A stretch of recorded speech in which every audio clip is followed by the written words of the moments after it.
심지어는 러시아인들조차도 푸틴 대통령이 손을 써서 프리고진을 제거했다는 사실을 다 압니다. 러시아 사람들에게 가장 치욕적인 것이 뭐냐면 미국에게 러시아가 불종적인 자세를 보이는 것이었습니다. 아프가니스탄을 침공하게 만드는데 밑밥을 깐 나라가 곰 잡는 것을 미국이 놓았다는 얘기죠. 그러니까 서로 이제 오판을 한 것이죠. 러시아는 우크라이나 완전 점령을 목표로 하지 않습니다. 단 하나 아주 극적인 계기가 하나 있을 수가 있어요. 미국 대통령 선거에서 바이든 대통령이 패배하고 트럼프 대통령이 당선이 된다면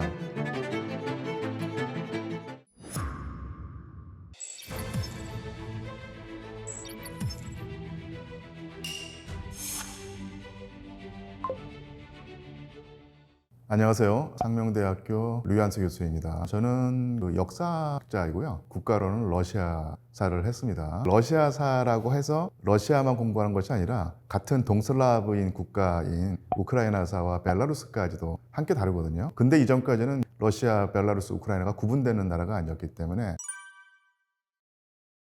바이든 대통령이 놀랍지 않다고 했지만 저는 깜짝 놀랐습니다. 프리고진이 어쨌든 간에 무력 행동을 해서 모스크바로 치고 올라간 행동을 했을 때 깜짝 놀랐고요. 최근에 프리고진이 죽었을 때 놀란 이유는 죽었다는 사실에 놀란 것이 아니라 이렇게 빨리 손을 써서 저 세상으로 보내버린 게 놀라웠죠. 그런데 푸틴 대통령의 경우에 특징이 있습니다. 정적이라고 할까요? 자기의 권력 행사에 걸림돌이 되는 사람들을 제거하는 행동을 여러 번 해왔는데 직접적으로 푸틴 대통령이 관여했다 이런 것을 드러내지는 않지만 누가 보더라도 푸틴 대통령이 손을 써서 제거했다는 것을 다 알게 만들어주는 거죠. 그러니까 이것은 자기의 권력 행사에 걸림돌이 되면 어떤 비참한 최후를 마치는가를 보여주고 과시해서 그런 사람이 나오지 않도록 압박하는 그런 효과를 가지고 있죠. 그러니까 예를 들면 이 프리고진이 탄 비행기가 추락해서 프리고진이 죽었다는 것이 거의 확실시되는데 푸틴 대통령이 거기에 직접 관여했다고 하는 증거는 아무도 제시하지 못하죠. 하지만 전 세계인이 심지어는 러시아인들조차도 푸틴 대통령이 손을 써서 프리고진을 제거했다는 사실을 다 압니다.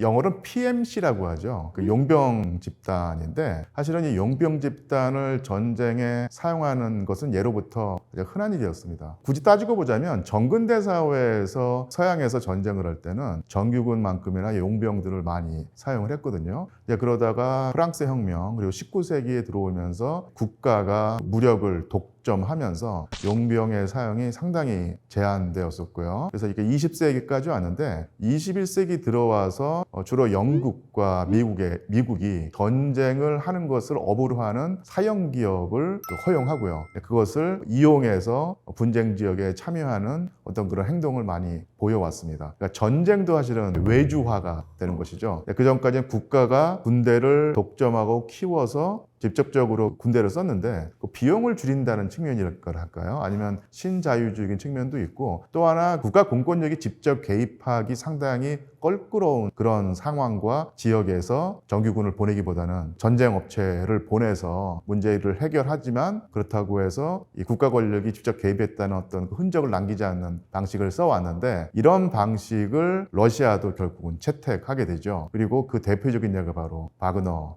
그룹이었습니다. 러시아 현행법으로는 불법이지만 실질적으로는 존재하고 푸틴 대통령이 우크라이나를 침공했을 때 당연히 정규군도 투입하지만 바그너 그룹도 투입을 해서 이 두 개를 같이 써왔던 것 같아요. 정규군과 바그너 그룹 용병 집단을 경쟁하게 만들고 견제하게 하면서 자신의 권력을 극대화하는 정책을 펴왔는데 이게 사실 잘 굴러오다가 불협화음이 생기고 푸틴 대통령의 어떤 통제력에 허점이 드러나면서 프리고진의 모스크바 진격으로 나타났다고. 이 프리고진 사태의 정확한 내막은 아마 제가 볼 때는 한 20년, 30년 지난 다음에 그때서 역사학자들이 규명을 할 것이고 그때도 아마 상당히 많은 설에 대입하면서 진상을 밝히는데 고충이 있을 거라고 생각합니다. 이 용병 집단이 결국은 돈을 받고 싸우는 사람이기 때문에 임금투쟁, 정규군보다 더 앞서서 더 위험한 곳에 들어가서 더 큰 피해를 입어가면서 정가를 올려왔죠. 바그너 그룹이 바흐무트인가요? 거기서 상당히 큰 정가를 올렸습니다. 그런데 그에 합당한 대우를 받지 못해왔고 바그너 그룹을 별로 좋아하지 않는 그 집단이 바로 정규군 수뇌부죠. 러시아군의 수뇌부가 틈만 나면 이 바그너 그룹을 견제하고 프리고진과 대립각을 세워왔는데 여기서 이제 그 프리고진이 상당히 열이 받았던 것 같아요. 전격적인 어떤 쿠데타라든지 반란은 아니지만 자신의 어떤 위상을 드러내는 방식으로 존재감을 드러냈다가 일정한 순간에 이제 타협을 했던 것 같습니다. 근데 그 타협이 결국은 자기의 목숨을 재촉하는 형상이 되지 않았는가 이런 생각을 해봅니다. 푸틴 대통령이 21세기 초에 집권을 했으니까 2004년에 우크라이나에서 대통령 선거가 있었는데 친서방 후보하고 친러시아 후보하고 아주 각축전을 벌였거든요. 그래서 그 친서방 후보로 빅토르 유센코라고 하는 우크라이나 정치인이 있었는데 이 정치인이 갑자기 독극물에 중독돼가지고 거의 죽을 뻔했습니다. 그 정확한 배우는 드러나지 않지만 모든 사람이 푸틴 대통령의 손길이 미쳤다고 생각을 하고요. 러시아에도 반정부 세력이 있습니다. 거기도 이제 아주 원리 원칙을 지키는 언론인들이 있는데 안나 폴리트로콥스카야라고 하는 여성 기자가 있었는데 끝까지 경고를 무시하고 푸틴 대통령의 치부를 드러내는 기사를 계속 써왔거든요. 이 사람이 결국 그 살해를 당합니다. 배우는 밝혀지지 않았지만 누가 보더라도 푸틴 대통령이 손을 썼다고 알 수 있고 같은 해에 러시아 첩보원이 있었죠. 리트비넨코라고 하는 첩보원이 있었는데 이 첩보원이라는 사람들이 어느 한쪽에 충성을 바치는 경우보다는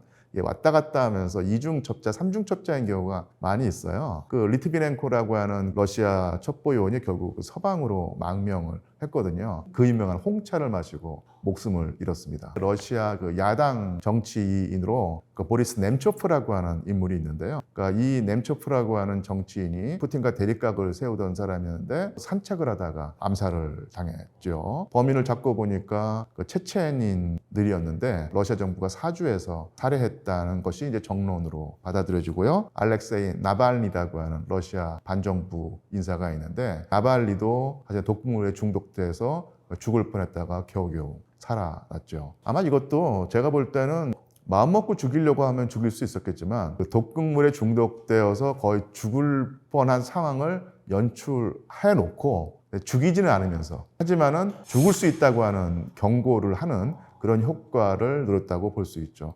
그런데 그 모든 정치가에게는 정치 철학이 있어야 돼요. 권력을 행사하고 그때그때 뭐 상황에 대처하는 데 그친다면 그야말로 뭐 별볼 이름 정치가고 세계를 경략할 만한 어떤 위상을 가진 정치가라고 하면 나름대로 정치 철학이 있어야 될 텐데 푸틴의 정치 철학은요. 흔히 말하는 그냥 강한 러시아라고 하는데 세상에 어느 나라 대통령이 자기 나라가 강하지 않기를 바라겠습니까? 그 푸틴 대통령의 정치 철학은 그러니까 러시아어로 루스키 미르라고 하는데요. 이것은 러시아 세계, 루스의 세계라는 뜻입니다. 루스란 말이 좀 낯설 텐데요. 그러니까 루스란 말은 동슬라브인의 어떤 권역이라는 뜻이거든요. 그래서 구체적으로 말하면 러시아, 벨라루스, 우크라이나 이 세 나라는 사실은 한 몸이다. 그리고 이 국가는 달리할지 몰라도 그 집합체이기 때문에 이걸 함께 지켜야 한다고 보는 것이죠. 이 루스키미르, 그러니까 이 세 나라, 동슬라브인의 세 나라의 어떤 권역이 존재하는데 그것을 서방이 침탈해오면 절대로 가만히 있지 않겠다. 이렇게 보는 것이죠. 그래서 우크라이나 침공을 푸틴 대통령은 사실은 그 공격적인 행위로 보지 않습니다. 그러니까 루스키미르, 그 동슬라브인의 권역을 지키는 방어적인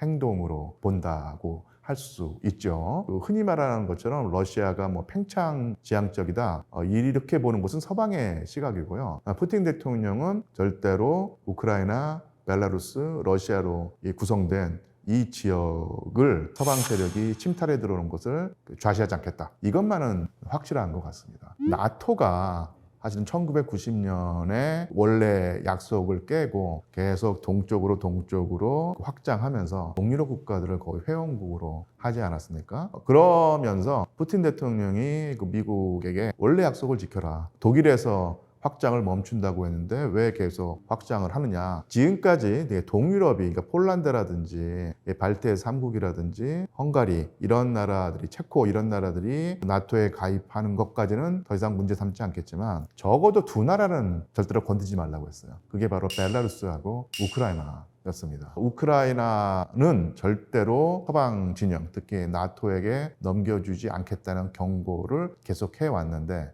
그러니까 우리나라에서는 단순하게 그 푸틴의 어떤 정치적 야욕 때문에 옆에 나라를 침공했다라고 생각을 하지만 그렇게 단순한 전쟁이 아닙니다. 우크라이나로서는 상당히 억울하고 참담하겠지만 서방 진영과 러시아 진영 사이에서 끼어서 또 그런 비극을 맞이했다고 볼 수 있습니다.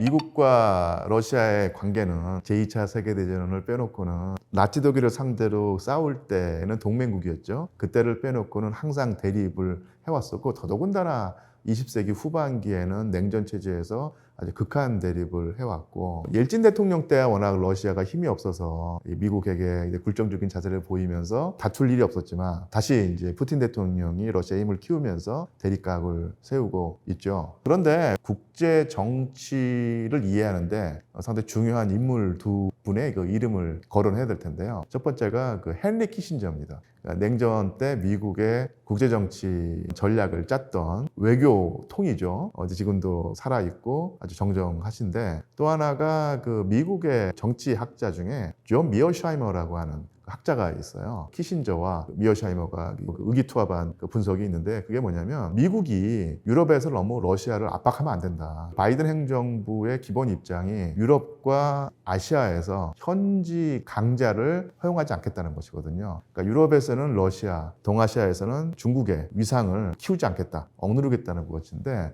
그래서 지금 미국 바이든 행정부가 우크라이나를 지원하면서 러시아를 압박하고 있고 동아시아에서는 중국을 상대로 계속 제재를 취하고 있죠. 근데 이게 아마 헨리 키신저와 존 미어샤임의 눈에는 불합리한 정책으로 보이는 거예요. 유럽에서 러시아를 너무 압박하면 당연히 러시아가 동맹을 찾아서 중국과 손을 잡을 것이다. 그리고 중국도 미국의 압박을 받는 상태에서 제 편을 들어줄 국가가 필요한데 그게 이제 러시아일 수 있다는 얘기죠. 그래서 키신저와 미어샤이머의 전략에 따르면 유럽에서 러시아를 압박하지 않고 나름대로는 균형관계 내지는 미국에게 우호적인 어떤 국가로 삼는다면 중국이 고립될 것이다. 그리고 중국을 고립하고 중국을 억누르는 것이 미국의 국제 정치에 이득이 되는 행위인데 왜 두 나라가 이렇게 밀착하도록 하느냐 불만을 제기하고 있거든요. 근데 어쨌든 간에 그 바이든 행정부는 러시아를 압박하고 중국을 압박하는 정책을 계속 유지하고 있습니다. 그래서 이제 그렇다고 해서 그 러시아와 중국이 완전히 우기투합할 수 있는 우방이나 맹방이 되는 것도 사실 쉬운 일은 아닙니다. 그러니까 역사적으로 중국과 러시아는 유라시아 대륙에서 산을 맞대고 있는 인접 국가잖아요. 그 뭐 국경선의 길이도 수천 킬로미터이고요. 흔히 하는 말로 자강두천이라는 말이 있죠. 자존심 강한 두 천재. 이 두 관계가 사실은 그렇게 매끄러운 관계는 아닙니다. 이미 1960년대, 70년대에 중소 분쟁이라고 해서 한번 전쟁으로 갈 뻔한 일도 있었죠.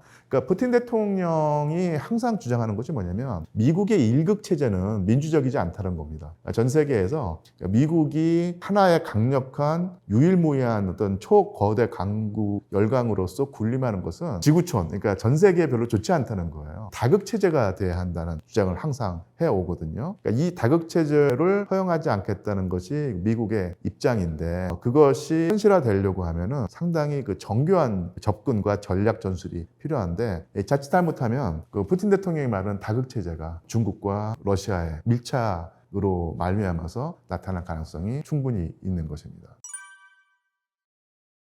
2022년 지난해 2월에 전쟁이 일어난다고 했을 때 사실 우리나라도 마찬가지고요. 전 세계도 마찬가지고 러시아를 연구하는 사람들은 푸틴 대통령이 여러 가지 이유에서 전쟁을 일으키지 않을 거라고 봤습니다. 근데 그것을 완전히 뒤엎고 전면전을 벌이게 된 것이죠. 거기에 이제 충격을 많이 받았는데요. 물론 전문가라는 명함을 가지고 있는 사람이 이제 크게 이제 체면이 구겨진 건 사실인데 그때 전문가들이 했던 예측이 맞은 것은 있습니다. 그게 뭐냐면요. 전쟁이 벌어졌다. 이 전쟁이 빨리 끝나진 않을 것이다. 사실은 미국이 러시아가 우크라이나를 침공하도록 유도했다는 측면이 분명히 있습니다. 미국으로서는 러시아가 유럽 지역에 그 강자로 다시 성장한 것을 허용하지 않기 위해서 러시아 힘을 빼고 싶어 했는데요.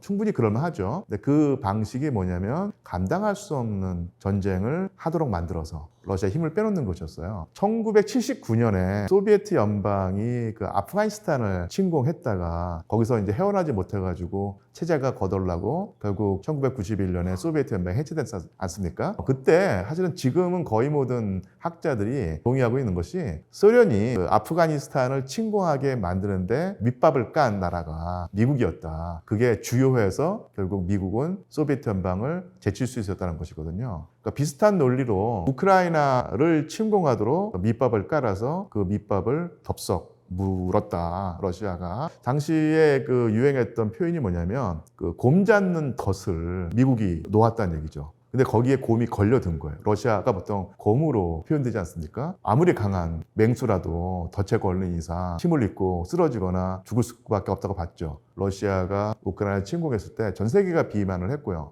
그다음에 서방 세계가 아주 대대적인 경제 제재를 가해서 그때 뭐 러시아 경제가 금방 허물어질 것이다, 오래 버티지 못할 것이다 라고 예상을 했는데 또 예측과 달리 갑니다. 덫에 걸렸는데 러시아라는 곰이 쓰러지지 않고 계속 버티고 있는 상황으로 2022년이 진행이 됐다고 보입니다. 그러니까 서로 이제 오판을 한 것이죠. 푸틴 대통령 입장에서 보면은 적이 쳐놓은 덫에 걸렸다는 측면에서 오판을 한 것이고, 미국의 입장에서 보면 이 덫에 걸린 러시아는 결국 쓰러질 것이다 라고 봤는데 쓰러지지 않고 버티고 있는 이런 상황이고요. 또 하나 잘못 이해하고 있는 것이 뭐냐면 이 전쟁을 일으킨 것은 푸틴의 야욕 때문이다, 러시아의 그 팽창 정책 때문이다, 이렇게 보는 것이 일반적인데, 그런 시각이라면 푸틴 대통령이 엄청난 욕심쟁이고 러시아라는 나라는 원래 남의 나라 영토를 탐내는 그런 나라라고 하면 우크라이나를 공격했을 때 목표가 우크라이나의 완전 점령이겠죠. 그런데 러시아는 우크라이나의 완전 점령을 목표로 하지 않습니다. 그러니까 부분 점령이죠. 크게 보면은 2014년에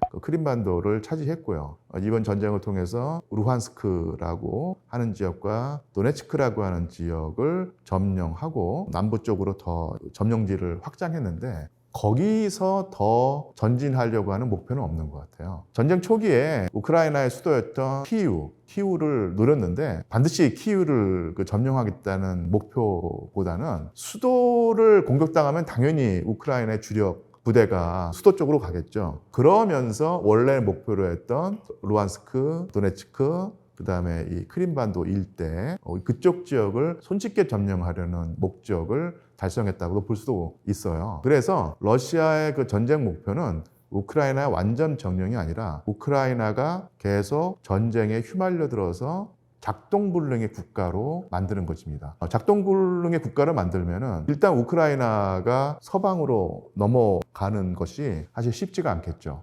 현재의 우크라이나가 계속 줄기차게 요구하는 것이 나토 가입, EU, 유럽연합 가입인데요. 나토는 그리고 유럽연합은 내전 상태에 있는, 전쟁 상태에 있는 국가를 회원국으로 받아들이지 않습니다. 나토 동맹이라는 것이 한 나라가 다른 나라의 공격을 받으면 동맹국과 같이 싸워준다는 얘기인데요. 전쟁을 하고 있는 우크라이나를 나토에 받아들이게 되면 나토 회원국가들이 러시아와 전쟁을 해야 되는데 러시아는 핵 보유 국가이기 때문에 강한 군대를 가지고 있는 국가이기 때문에 이런 나라를 상대로 전쟁을 벌이는 게 엄청나게 부담이죠. 우크라이나를 아까도 말한 것처럼 작동불능 국가로 만드는데 러시아의 목적이 있습니다. 굳이 우크라이나를 완전 점령할 필요가 없는 거예요. 지금 러시아가 차지하고 있는 우크라이나 영토가 전체 우크라이나 영토의 5분의 1, 20%에 해당하는데요. 이게 핵심 지역입니다. 왜냐하면 공업시설이 그쪽에 주로 몰려 있고 러시아에게 우호적인 우크라이나 주민들, 즉 러시아계 우크라이나 주민들이 집중적으로 거주하고 있는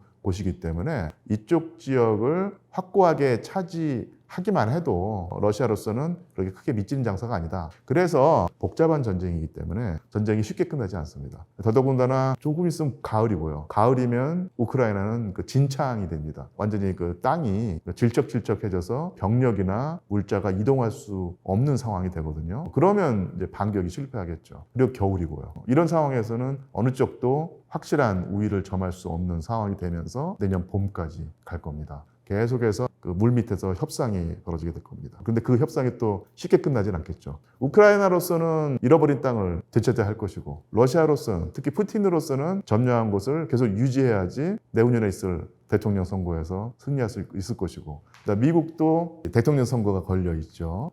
이런 면에서 협상이 쉽게 끝날 것 같지는 않고 2024년은 분명히 전쟁 상태일 것이고 2025년도 사실은 만만치가 않습니다. 단 하나 뭐랄까 이제 좀 웃음이 나오는데요. 단 하나 아주 그 극적인 계기가 하나 있을 수가 있어요. 미국 대통령 선거에서 바이든 대통령이 패배하고 트럼프 대통령이 당선이 된다면 미국과 러시아의 어떤 타협이 이루어지면서 전쟁이 끝날 가능성이 있는데요. 그런 가능성이 있다는 정도만 내버려 두고 전쟁이 쉽게 끝나지 않는다, 이렇게 예측을 해야 될 듯합니다.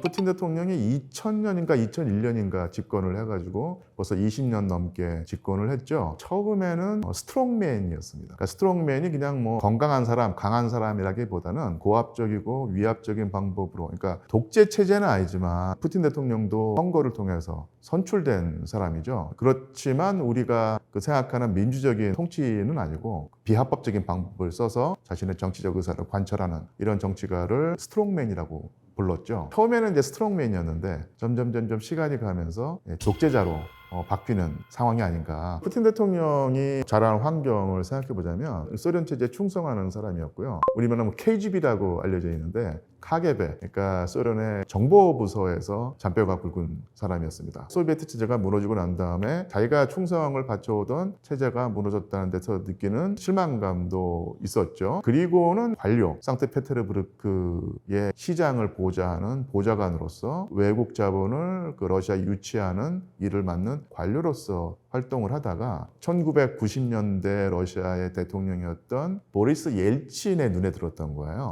그런데 러시아 사람들에게 1990년대, 그러니까 소비에트 체제가 무너지고 자본주의 체제로 전환하는 과정은 그야말로 재앙이었어요. 기존의 모든 체제가 무너지고 경제마저도 허물어지고 자본주의 체제는 아직 뿌리를 내리지 못하고 슈퍼마켓 가면 모든 진열대가 텅텅 비어있고 월급은 쥐꼬리만한 수준이 돼버리고 연금 생활을 해오던 노인들은 연금이 하루아침에 종이 쪼가게 되면서 거리에서 쓰레기를 뒤져서 먹고 살아야 되는 이런 상황이었죠. 이런 기간이 10년 동안 지속이 됐고요. 경제 위기야 러시아에서 계속 존재해 와서 이것을 견뎌내는 어떤 내성이 존재했는데, 러시아 사람들에게 가장 치욕적인 것이 뭐냐면 미국에게 러시아가 불정적인 자세를 보이는 것이었습니다. 그러니까 미국과 대립각을 세우면서 냉전 체제를 지속해 오면서 러시아가 미국과 사실은 동등한 수준이다, 아니면 동등하진 않더라도 미국을 견제할 수 있는 유일한 국가가 전 세계에서 러시아뿐이다, 이런 식의 자부심이 있었죠. 그것이 이제 1990년대에 깨졌고 상당히 미국에게 굴종적인 모습을 보였거든요. 여기에서 느끼는 어떤 수치심이라는 것이 모든 러시아 사람들의 마음속에 있었는데, 그러다가 2000년에 늙고 병든 옐진이 물러나고 당시로서는 50대였습니다. 젊고 건강하고 활기찬 새로운 대통령이 나타났고, 그리고 푸틴 대통령이 당시 체첸 전쟁에서 강고한 입장을 취하면서 전쟁을 러시아에게 유리하게 끌어들여 왔고요. 운이 좋았는지 실력인지 모르겠지만 그때 이제 러시아 경제가 상당히 활성화된 거예요. 천연 자원과 국제 유가가 올라가면서 러시아가 강점을 가진 게 바로 이제 자원일 텐데, 러시아의 자원을 해외 시장에 내다 팔고 들어오는 어떤 외화를 잘 활용해서 러시아 경제를 다시 이제 되살려낸 거죠. 그래서 러시아 사람들의 기억에서 옐친 대통령의 통치기는 그야말로 혼돈의 시대였다면, 그 뒤를 이은 푸틴 대통령의 시대는 안정되고 경제가 활성화되고 내 주머니에 돈이 들어오는 시대였거든요. 그러니까 푸틴 대통령의 권력 기반이 견고해지고 튼튼해졌죠. 그 당시 제가 학위 논문에 필요한 자료를 구하기 위해서 러시아에 체류했었는데요. 친하게 지낸 고려인 부부가 있었는데, 이 고려인 부부가 예전에는 소련 시대를 쓰던 아주 낡은 구닥다리 자동차를 굴리고 있었는데 2000년대에 가보니까 독일제 자동차를 구입해서 쓰고 있는 거예요. 그만큼 러시아에게 돈이 돌았다는 얘기죠. 자, 이렇게 경제가 활성화되고 권력 기반이 굳건해지고 하면서 푸틴 대통령이 러시아군을 다시 세웁니다. 1990년대에 허수아비처럼 되었던 러시아군을 다시 강력한 군대로 세웠고 그런 힘을 바탕으로 해서 미국에게 할 말을 하는 상황이 됐거든요. 물론 뭐 미국과 대립각을 세우거나 미국을 뛰어넘는 어떤 그런 행동을 하지 않지만 적어도 미국이 어떤 행동을 했을 때 거기에 아니다 내지는 그러면은 문제가 된다라고 하는 사실을 집어서 말할 수 있는 이게 러시아 사람들에게 크게 이제 어필하는 측면이었어요. 강남에 재건축이 많은 이유가 신도시 개발을 했기 때문에 많은 거고요. 이